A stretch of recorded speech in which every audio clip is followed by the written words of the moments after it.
সরকারের পক্ষ থেকে সঠিক তথ্যটা আমরা যেন সোশ্যাল মিডিয়াতে দেই।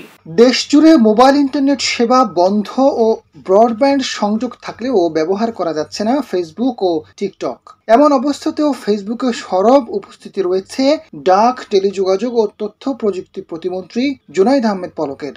এসব প্ল্যাটফর্মগুলোতে দিব্যি পোস্ট করে যাচ্ছেন সরকারের এই প্রতিমন্ত্রী। সোশ্যাল মিডিয়া প্রত্যেকটাই আমি অ্যাক্টিভ রেখেছি। কোটা সংস্কার আন্দোলনকে কেন্দ্র করে 17 জুলাই মধ্যরাত থেকে মোবাইল ইন্টারনেট সেবা বন্ধ, 18 জুলাই বন্ধ হয়ে যায় ব্রডব্যান্ড ইন্টারনেট সংযোগও। এতে ইন্টারনেট বিচ্ছিন্ন হয় পুরো দেশ।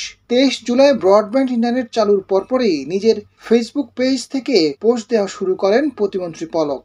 এরপর প্রতিনিয়তই নিজের ফেসবুকে বিভিন্ন কর্মকাণ্ডের তথ্য পোস্ট করে আসছেন তিনি।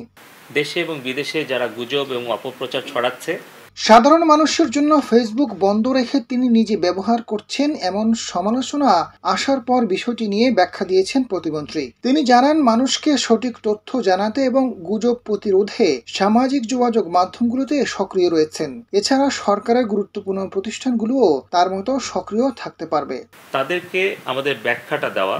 কবে নাগাদ দেশে ফেসবুক উন্মুক্ত হবে এমন প্রশ্নে তথ্য প্রযুক্তি প্রতিমন্ত্রী জানান, ফেসবুক কর্তৃপক্ষ দায়িত্বশীল আচরণ করলে এবং বাংলাদেশের আইন মেনে চললে তাদের প্ল্যাটফর্মগুলো উন্মুক্ত করা হবে। তবে সর্বশেষ গণমাধ্যমকে দেয়া এক বক্তব্যে জুনাইদ আহমেদ পলক জানান, রবিবার বিকাল 3টা থেকে দেশজুড়ে মোবাইল সেবা 4G ইন্টারনেট চালু হবে, যাতে করে তারা আমাদের সরকারের mobile operator association of mobile telephone operator Bangladesh এবং মোবাইল ফ্রিল্যান্সিং সার্ভিসের সঙ্গে বৈঠক শেষে তিনি আরো জানান, মোবাইল ইন্টারনেট চালুর পরপরই সব গ্রাহকরা 3 দিনের জন্য 5 GB বোনাস পাবেন। সঠিক তথ্যটা জানতে পারে, সেজন্য আমার দেশ কখনোই ইন্টারনেট থেকে বিচ্ছিন্ন হয়নি। কেপিআই গুলোতে ইন্টারনেট ছিল না। আমরা কোনো অ্যাপ বন্ধ রাখার পক্ষে নই। বিশ্বের মোড়লরাই এসব করে বলে মন্তব্য করেন পলক। ফেসবুক, টিকটক ও অন্যান্য সোশ্যাল মিডিয়াকে চিঠি পাঠানো হয়েছে।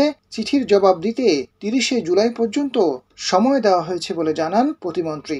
সোশ্যাল মিডিয়া প্রত্যেকটাই আমি অ্যাক্টিভ রেখেছি। আজাদ ফারুক, সোনালী নিউজ।